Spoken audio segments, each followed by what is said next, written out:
Good morning, students. Today we will see laws of motion lesson continuation. Students, now we are not having textbooks, so I will teach slowly. After receiving our books, we will go little bit fastly. Okay. Now let's see force and motion. According to Aristotle, a Greek philosopher and scientist, the natural state of earthly bodies is rest.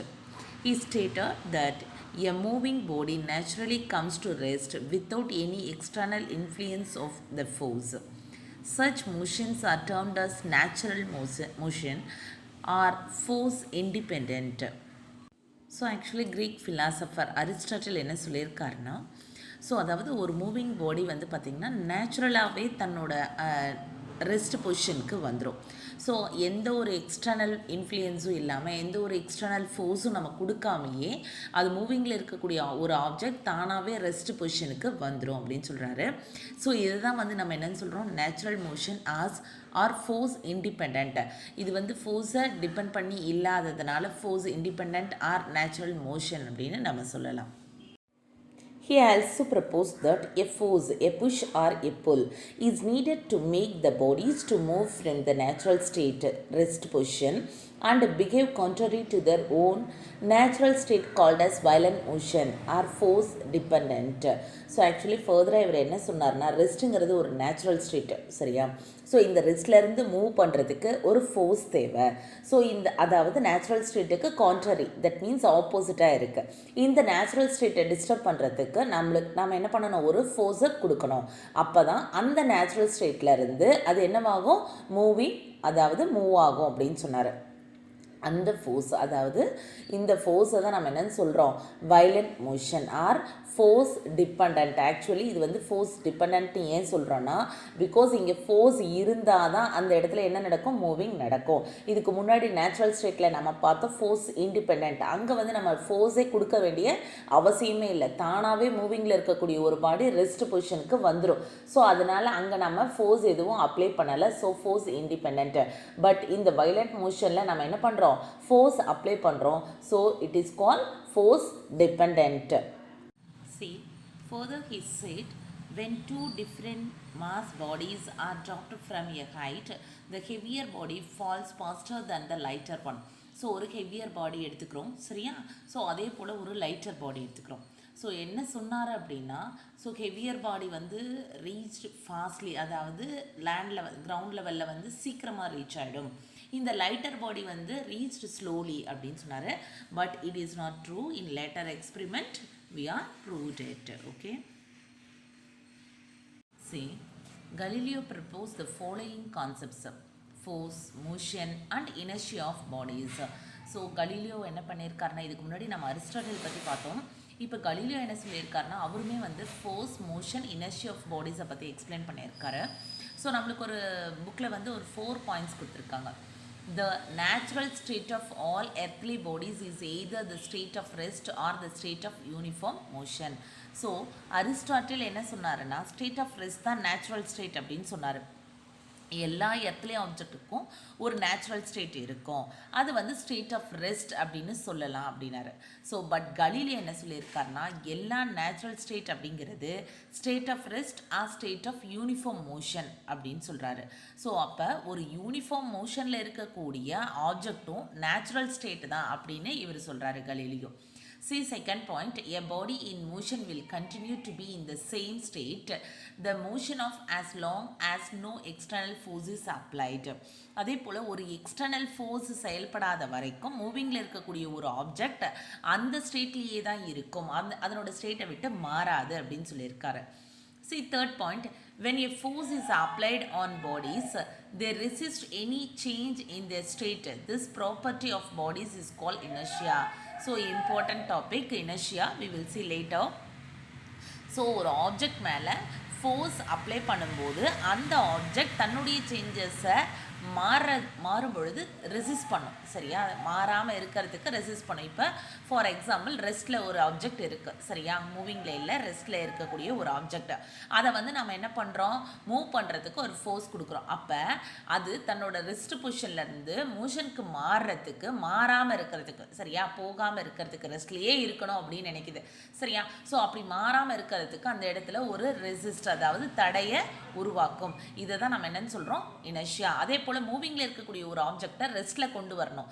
அதுக்கு நம்ம ஒரு force apply பண்ணோம் அப்படின்னா அது வந்து என்ன பண்ணும், ரெஸ்ட்டுக்கு வராமல் இருக்கிறதுக்கு ஒரு சர்டைன் ரெசிஸ்டை வந்து ஃபார்ம் பண்ணும். இதுதான் வந்து என்ன, inertia. See, fourth point, when dropped from height in the vacuum, bodies of different size, shape and mass fall at the same rate and reach the ground at the same time. So already we will see. So என்ன சொன்னோம், இந்த இடத்துல ஒரு heavier body எடுத்துக்கிறோம். சரியா, so இந்த heavier பாடி, lighter பாடி ரெண்டு எடுத்துக்கிறோம். ஸோ அரிஸ்டாட்டில் என்ன சொன்னார்னா, ஹெவியர் பாடி வந்து ஃபாஸ்ட்டாக ரீச் ஆகிடும், இந்த லைட்டர் பாடி வந்து ஸ்லோவாக ரீச் ஆகும் அப்படின்னு சொன்னார். பட் கலீலியோ என்ன சொன்னார், அது ஹெவியர் பாடியாக இருந்தாலும் சரி, லைட்டர் பாடியாக இருந்தாலும் சரி, வேக்வமில், அதாவது காற்று இல்லாத சூழ்நிலையில் நாம் ஒரு ஹெவியர் பாடியும் லைட்டர் பாடியும் ஒரே டைமில் போடும்பொழுது ரெண்டும் ஒரே டைமில் தான் ரீச் ஆகும். சரியா, ஸோ நம்ம வந்து இப்போ ஒரு வேக்வமில் ஒரு 5 kg ஒரு அயன் பால் எடுத்துக்கலாம். சரியா, அட் த சேம் டைம் ஒரு 1 kg அயன் பால் எடுத்துக்கலாம். ஸோ ரெண்டையும் நம்ம மேலேருந்து கீழே போடும் பொழுது அந்த 1 kg அயன் பால் ஆகட்டும் இல்லை இந்த 5 kg அயன் பால் ஆகட்டும், ரெண்டுமே ஒரே டைமில் தான் ரீச் ஆகும் கிரவுண்டில். சரியா, ஸோ பட் அரிஸ்டாட்டில் என்ன சொன்னார்னா, ஹெவியர் பாடி ஃபாஸ்ட்டாக ரீச் ஆகும், லைட்டர் பாடி ஸ்லோவாக ரீச் ஆகும். இதை வந்து கலீலியோ தான் என்ன பண்ணார், ப்ரூவ் பண்ணார். Okay, next we will see important topic, inertia. When you are traveling in a bus or in a car, a sudden brake is applied. The upper part of your body leans in the forward direction. ஒரு பஸ்லையோ இல்லை கார்லேயோ நாம் போகும் பொழுது sudden brake apply பண்ணால் என்னவாகும், நம்ம Appar part of the பாடி வந்து forward டைரக்ஷனில் மூவ் ஆகும். When the vehicle suddenly is moved forward from rest, you lean backward. So ஒரு வெஹிக்கல் நின்றுட்டுருக்கு, சடனாக என்னவாகுது, மூவ் ஆகுது. சரியா, ஸோ ரெஸ்ட் பொசிஷன்லேருந்து மூவ் ஆகும் பொழுது நம்மளோட பாடி என்னவாகும், பேக்வர்ட் டைரக்ஷனில் மூவ் ஆகும். This is due to any body would like to continue to be in its state of rest or the state of motion. This is known as inertia. So because இது எதனாலனா, ஏதாவது any body or any object எந்த ஸ்டேட்டில் இருக்கோ அந்த ஸ்டேட்லேயே continue பண்ணுறதுக்கு தான் like பண்ணும். இப்போ ஒரு ஆப்ஜெக்ட் வந்து ஸ்டேட் ஆஃப் ரெஸ்ட்டில் இருக்குதுன்னு வச்சுக்கலாம். ஸோ அது ரெஸ்ட் பொசிஷனில் தான் இருக்கிறதுக்கு தான் ட்ரை பண்ணும். அதே போல் ஸ்டேட் ஆஃப் மோஷனில் இருக்குது அப்படின்னா அந்த மோஷனில் ஸ்டேட்லேயே இருக்கிறதுக்கு தான் ட்ரை பண்ணும். இந்த ஸ்டேட்லேயே இருக்க ட்ரை பண்ணக்கூடிய இந்த ப்ராசஸை தான் நம்ம என்னன்னு சொல்கிறோம், இனர்ஷியா அப்படின்னு சொல்கிறோம். The inherent property of your body to resist any change in its state of rest or state of uniform motion unless it is influenced upon by an external unbalanced force is known as inertia. So inertia-வை நம்ம எப்படி design பண்ணலாம்னா, inertia is the inherent property of your body அப்படின்னு நம்ம சொல்லலாம். சரியா, so இப்போ ஒரு object வந்து ஸ்டேட் ஆஃப் ரெஸ்ட்டில் இருக்குது அப்படின்னா ஸ்டேட் ஆஃப் ரெஸ்ட்லேயே இருக்க தான் ட்ரை பண்ணோம். ஸ்டேட் ஆஃப் மோஷனில் இருக்குன்னா ஸ்டேட் ஆஃப் மோஷனில் இருக்க தான் ட்ரை பண்ணோம். ஓகேவா, ஸோ இந்த சேஞ்சஸ் இதில் வந்து சேஞ்சஸ் பண்ணணும் அப்படின்னா அந்த சேஞ்சஸ் பண்ணும்போது என்ன பண்ணோம், ரெஸ்ட்டில் இருக்கிறதுக்கு அதை ட்ரை பண்ணுறதுக்கு அந்த இடத்துல என்ன பண்ணோம், ஒரு ரெசிஸ்ட், அதாவது தடையை கொடுக்கும். ஸோ ஒவ்வொரு ஆப்ஜெக்டும் தன்னோட மேலே எக்ஸ்டர்னல் ஃபோர்ஸ் ஒன்று செயல்படாத வரைக்கும் அது ஸ்டேட் ஆஃப் ரெஸ்ட்லேயோ அல்லது ஸ்டேட் ஆஃப் மோஷனில் இருந்து மாறுறதை ரெசிஸ்ட் பண்ணும். இந்த ரெசிஸ்ட் பண்ணக்கூடிய தன்மையை தான் நம்ம என்னன்னு சொல்கிறோம், இனர்ஷியா அப்படின்னு சொல்கிறோம். Okay, next we will see types of inertia. We are having 3 types of inertia. First, inertia of rest, inertia of motion and inertia of direction. So first we will see inertia of rest. The resistance of your body to change its state of rest is called inertia of rest. So ஒரு object ரெஸ்ட்டில் இருக்குது, அந்த object state of ரெஸ்ட்டில் இருந்து மாறணும் அப்படின்னா அந்த இடத்துல என்ன பண்ணும், ரெசிஸ்ட் பண்ணும். சரியா, ஸோ மாறுறதுக்கு ட்ரை பண்ணாது. ஓகேவா, so this is called inertia of rest. Next, inertia of motion. The resistance of your body to change its state of motion is called inertia of motion.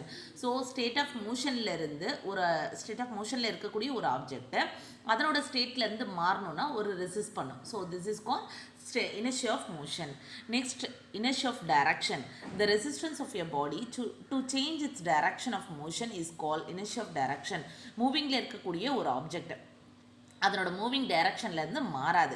So அப்போ அந்த இடத்துல நம்ம அதனோட டைரக்ஷனை சேஞ்ச் பண்ணோம் அப்படின்னா அந்த இடத்துல ரெசிஸ்ட் பண்ணக்கூடிய அந்த ப்ராப்பர்ட்டியை தான் நம்ம இனர்ஷியா ஆஃப் டைரக்ஷன். இப்போ ஒரு காரே இருக்குது, மூவிங்கில் இருக்குது, ஒரு டேர்னிங்கில் வளையணும், சரியா? ஸோ அப்போ இந்த நேராக போயிட்டுருக்க டைரக்ஷனில் தான் அது போயிட்டுருக்கும். ஸோ டேர்னிங்கில் வளையும் போது அதனோட டைரக்ஷன் என்னவாகுது, மாறுது, சரியா? அப்போ அந்த இடத்துல ஒரு ரெசிஸ்டர் ஃபார்ம் பண்ணும். இதுதான் வந்து நம்ம என்னன்னு சொல்கிறோம், inertia of direction. So next we will see examples of inertia. So first point, an athlete runs some distance before jumping because this will help him jump longer and higher. For example, for inertia of motion. So long jump பண்ணுறாங்க, கொஞ்சம் தூரம் வேகமாக ஓடி வருவாங்க, ஓடி வந்துட்டு அதுக்கப்புறம் என்ன பண்ணுவாங்க, குதிப்பாங்க, சரியா? ஸோ பிகாஸ் அப்போ தான் அவங்க வந்து ரொம்ப லாங்காக ஹையராக தாண்ட முடியும். ஸோ ரன் பண்ணிட்டு வந்த ஸ்பீட்லேயே அந்த இனர்ஷியா ஆஃப் மோஷன் அவங்களுக்கு இருக்கும். ஸோ இந்த மோஷன்லேயே ரொம்ப லாங் டிஸ்டன்ஸ் அவங்க ஜம்ப் பண்ண முடியும். So second point, when you make short turn while driving a car you tend to lean sideways. inertia of direction. So ஒரு காரில் நம்ம காரில் போயிட்டுருக்கோம். ஸோ ஒரு டேர்னிங்கில் வந்து நம்ம வளையிறோம், சரியா?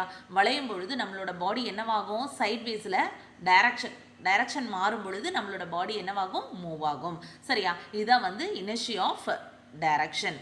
Next, when you vigorously shake the branches of trees, some of the leaves and fruits are detached and they fall down. inertia of rest. So ரெஸ்ட்டில் இருக்கக்கூடிய ஒரு ட்ரீ. ஸோ அதில் வந்து பார்த்திங்கன்னா நம்ம நல்லா போய் வேகமாக ஷேக் பண்ணும் பொழுது அதில் இருக்கக்கூடிய லீவ்ஸு அண்டு ஃப்ரூட்ஸு என்னவாகும், கீழே விழும். இப்போ ஒன்றும் இல்லை, மழை வருது, மழை வரும்பொழுது நீங்கள் என்ன பண்ணுவீங்க, அந்த மழை வந்து விட்ட பிறகு அந்த மரத்தில் அந்த தண்ணியெலாம் இருக்கும், நீ என்ன பண்ணுவ, வேகமாக ஷேக் பண்ணுவ. ஸோ அப்போ ரெஸ்ட்டில் இருக்கக்கூடிய அந்த வாட்டர் ட்ராப்லெட்ஸ் என்னவாகும், கீழே விழும். ஸோ அப்போ inertia of ரெஸ்ட்டுக்கான example. See, next we will see linear momentum. The product of mass and velocity of a moving body gives the magnitude of linear momentum. It acts in the direction of velocity of the object. Linear momentum equal to mass into velocity. So ஒரு object வந்து மூவிங்ல இருக்கும் பொழுது அந்த ஆப்ஜெக்டோட mass வந்து m அப்படின்னு எடுத்துக்கலாம், வெலாசிட்டியை v அப்படின்னு எடுத்துக்கலாம். இந்த ரெண்டையும் மல்டிபிள் பண்ணால் நம்மளுக்கு என்ன கிடைக்கும், m into v. இந்த மாஸ் into velocity தான் என்ன, magnitude of linear momentum. So linear momentum அப்படிங்கிறது mass into velocity. Okay, it is a vector quantity because velocityக்கு எப்பவுமே என்ன இருக்கு, டைரக்ஷன் இருக்கும். ஸோ வெலாசிட்டியில் டைரக்ஷன் இருக்கிறதுனால இது என்னன்னு சொல்லலாம், வெக்டார் குவான்டிட்டி அப்படின்னு சொல்லலாம். Linear momentum is a vector quantity. Next, unit of momentum in SI system. So unit of momentum பாருங்கள், கிலோகிராம் மீட்டர் செகண்ட் பவர் -1. ஏன்னா மாஸோட யூனிட் வந்து கிலோகிராம் அண்ட் வெலாசிட்டியோட யூனிட் வந்து metre per second. Okay, so அப்போ unit of momentum in SI system kilogram meter second power -1. In CG system its unit is gram centimeter per second or gram centimeter second power -1. Okay, see, the impact of a force is more if the velocity and the mass of the body is more. To quantify the impact of a force, exactly a new physical quantity known as linear momentum is defined. The linear momentum measures the impact of a force on a body. So, linear மொமெண்டத்தோட use என்ன அப்படின்னா, ஒரு ஃபோர்ஸோட இம்பேக்டை நம்ம என்ன பண்ணலாம், calculate பண்ண முடியும். ஒரு ஃபோர்ஸோட இம்பேக்ட் எப்படி இருக்கும், ஒருவேளை அதனோட மாஸ் அண்ட் வெலாசிட்டி ரெண்டுமே அதிகமாக இருந்தால் ஃபோர்ஸோட இம்பேக்டும் அதிகமாக இருக்கும். இப்போ பார்த்தீங்கன்னா லீனியர் மொமெண்டம் பார்த்தீங்கன்னா என்ன, ஃபிசிக்கல் குவான்டிட்டி. ஸோ ஃபிசிக்கல் குவான்டிட்டியான லீனியர் மொமெண்டத்தை வச்சு impact of a force on a பாடியை வந்து நம்ம என்ன பண்ண முடியும், மெஷர் பண்ண முடியும்.